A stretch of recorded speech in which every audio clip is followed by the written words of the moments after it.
উদযাপিত হচ্ছে সনাতন ধর্মাবলম্বীদের ধর্মীয় উৎসব কালী পূজা বা শ্যামা পূজা। রমনা কালী মন্দিরে আছেন সহকর্মী সুমাইয়া ঐশী, যোগ দিচ্ছেন তিনি। ঐশী, দীপ কি জ্বালানো হলো? ভক্ত সমাগম কেমন দেখছেন?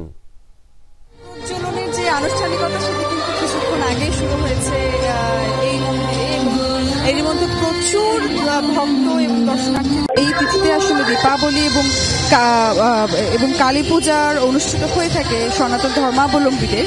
এবং তারই প্রথম ধাপের যে আনুষ্ঠানিকতা দীপাবলি, সেটি শুরু হয়েছে রমনা কালী মন্দিরে 7টার কিছু পর, এবং রাত 12টার দিকে আসলে যে শ্যামা পূজা, সেই শ্যামা পূজা শুরু হবে রাত 12টার দিকে এই মন্দিরে।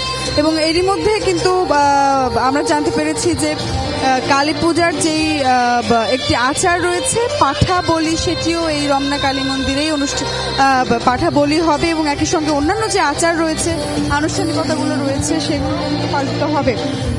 এবং যারা দর্শনার্থী রয়েছেন তারাও কিন্তু বলছেন যে এবারের যে পূজা, সেই পূজায় আসলে মাতৃরূপে দেবী কালীকে পূজা করা হয়, এবং এর মাধ্যমে আসলে সকল অপশক্তি বা